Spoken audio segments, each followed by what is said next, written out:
बिहार सरकार की अहम योजना 7 निश्चय योजना को भ्रष्टाचार का पिटारा बताने वाले चिराग पासवान एक बार फिर से सीएम नीतीश पर हमलावर हैं। 7 निश्चय योजना को लेकर के अपने आज के किए गए प्रेस कॉन्फ्रेंस के दरमियान लगातार जिक्र करते हुए इनकम टैक्स के द्वारा जो छापेमारी की जा रही है उसका तारीफ भी कर रहे हैं। साथ ही साथ सीएम नीतीश को लेकर के क्या कुछ उनका कहना है, खास तौर पर 7 निश्चय योजना में हुई घोटाले को लेकर के सुनिए पहले आप चिराग पासवान के इस खास बयान को। एवरेज आप निकाल के दे देते, 10 लाख नौकरियां दे देते, 5 लाख नौकरियां दे देते। जितनी रिक्त पड़े पद हैं उतने ही अगर आप पूरे कर देते, जो कि सैंक्शन पोस्ट हैं, डॉक्टर्स की हो, लैब टेक्नीशियंस की हो, जूनियर इंजीनियर्स की हो, शिक्षकों की हो, सैंक्शन पोस्ट तक तो आपसे भरी नहीं गई।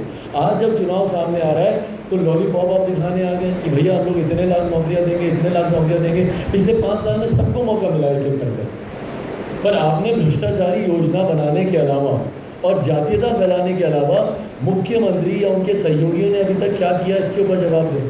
क्यों दुर्गा भक्तों के ऊपर गोली चलाई जाती है, क्यों उनको चिन्हित किया जाता है? भैया मुंगेर में जिस तरीके से प्रदर्शन, जिस तरीके से मूर्ति विसर्जन हुआ, किसको नहीं पता है? हर साल ही होता है और अगले साल भी मैं प्रेडिक्ट करता हूँ कि ऐसा ही होगा। जिस तरीके से मुख्यमंत्री के शासनकाल में हाल फिलहाल के वर्षों में इस तरीके की धार्मिक और जीरो टॉलरेंस बोलते हैं ना, ये कम्युनलिज्म को लेकर, ये अगर टॉलरेंस नहीं है तो और क्या है?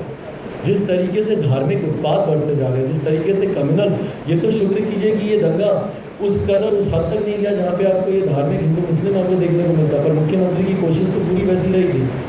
जिस तरीके से भैया विसर्जन हो रहा है वहाँ पर प्रशासन तंत्र को आप जानते हैं, जिस तरीके से वहाँ पे विसर्जन पर भीड़ हुई, क्या आपका इंटेलिजेंस कर रहा था? क्यों आपको जानकारी नहीं थी अपने इंटेलिजेंस के माध्यम से कि इतनी भीड़ होगी? और भीड़ को नियंत्रित करने का आपके पास एकमात्र आपके पास उपाय है, क्या आप भक्तों के ऊपर आप गोली चलाएंगे? जिस निर्दोष की उसमें जान गई, जो घायल हुए, उनका क्या दोष था वहाँ पर? तो इन तमाम चीज़ों का जवाब कौन देगा? मुख्यमंत्री नहीं देंगे तो और कौन देगा? 7 निश्चय में घोटाले के बाद अगर मुख्यमंत्री नहीं, अगर उनके पास अगर जवाब नहीं होगा तो और किसके पास जवाब होगा? शराबबंदी की ये बात करते हैं, भैया आए दिन खुलेआम शराब मिलती है, कहाँ से मिलती है?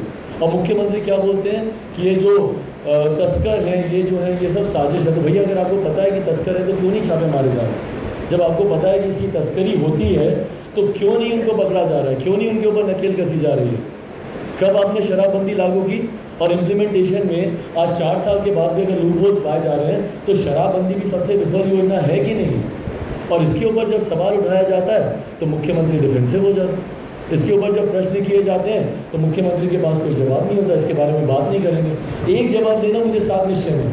मैं तो धन्यवाद करूंगा केंद्र सरकार का भी, जिस तरीके से 7 निश्चय के ऊपर कार्रवाई हो रही है। आयकर विभाग का मैं धन्यवाद करूंगा कि जिस तरीके से कार्रवाई हो रही है। मुख्यमंत्री तो zero tolerance corruption, zero tolerance corruption, zero tolerance corruption, बस एक राग उनको पता चल गया, उसी को अलापते रहते हैं। पर जवाब देना कि ये पैसा कहाँ से मिल रहा है? जो 7 निश्चय में जो ठेकेदारों के यहाँ जो छापे पड़ रहे हैं, कहाँ से करोड़ों रुपए बरामद हो रहे हैं? किस चीज़ के करोड़ों रुपए हैं? जब आपका जीरो टॉलरेंस था, आपके नाक के नीचे भ्रष्टाचार हुआ और आपको पता ही नहीं चला। शराबबंदी में तस्करी का पैसा किसकी जेब में जा रहा है? जवाब दें मुख्यमंत्री। पर जब उनसे ये सारे प्रश्न किए जाते हैं, जब चिराग पासवान उनसे पूछता है कि भैया आप बताएं कि नौकरी क्यों नहीं मिल रही है? 2005 में आपने कहा था कि आपका सपना है कि भैया सारे प्रवासी वापस आ जाए अपने प्रदेश, पलायन रुक जाए। 15 साल में आप अपने सपने को पूरा नहीं कर पाए तो बिहारियों के सपने को आप क्या पूरा करेंगे? 15 साल में बिहारियों को आप उनकी इज्जत वापस नहीं लौटा पाए। बिहारी आज भी, बिहारी शब्द को गाली बना के रखा गया है, उसके लिए कौन जिम्मेदार है? मुख्यमंत्री जिम्मेदार नहीं है तो और कौन जिम्मेदार है? शिक्षा व्यवस्था बदहाल है, आज भी सर्विसेज की पढ़ाई के लिए कोचिंग मिले, लोग दिल्ली भाग रहे हैं, लोग कोटा भाग रहे हैं, मुखर्जी नगर जा रहे हैं। क्यों जा रहा है भैया? 15 साल में आप अपनी एक उपलब्धि बता दीजिए ना, शिक्षा के क्षेत्र में, स्वास्थ्य के क्षेत्र में।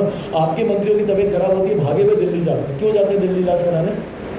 अगर इतनी स्वास्थ्य सेवा आपने, नैरेटिव ये सेट होना चाहिए।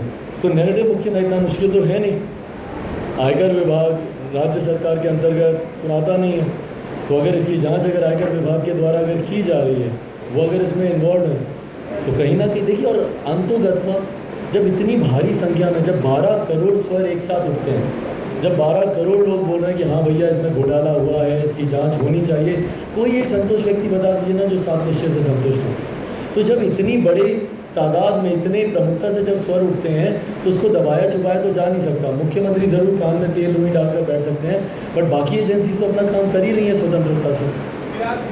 मैं पक्ष रहा हूँ शराबबंदी का। उस वक्त भी 2016 में जिस तरीके से शराबबंदी की बात हुई थी, विपक्ष में होने के बावजूद उस वक्त मैंने इसका समर्थन किया था। इसको लागू कराया जाएगा, बट हाँ, जिस तरीके से तस्करों को बढ़ावा दिया जा रहा है या तस्करी का पैसा मुख्यमंत्री अपनी राजनीतिक महत्वाकांक्षाओं के लिए इस्तेमाल कर रहे हैं, वो गलत है।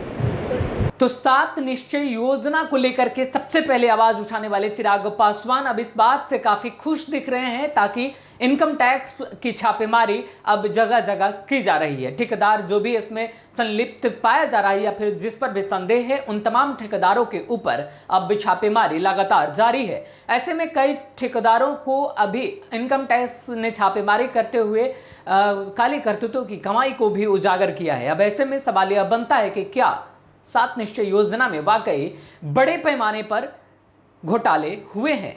अगर हुए हैं तो नीतीश कुमार की नाक के नीचे इतने बड़े पैमाने पर घोटाले कैसे हो गए? आखिरकार इसकी जो भी भनक है वो बिहार के मुख्यमंत्री नीतीश कुमार तक क्यों नहीं पहुंची? सवाल वाजिब है। क्या बिहार सरकार में मौजूदा हालात चुनावी माहौल का है और ऐसे में नीतीश कुमार क्या इन बातों को लेकर स्पष्टीकरण देंगे? क्योंकि यही वो वक्त होता है जब जनता को कामकाज का हिसाब देना पड़ता है और ऐसे में किए गए कामकाजों के ऊपर अगर इतना बड़ा भ्रष्टाचार का उजागर होना, खासतौर पर चुनावी मौसम में, समझ सकते हैं कितना जदयू के लिए सिरदर्द होगा और कैसे इसको जदयू जनता के बीच जाकर के अपनी बातें रखती है, यह भी देखना बड़ा दिलचस्प होगा। और ऐसे में देखने वाली बात है चिराग पासवान का अगला रुख क्या होता है।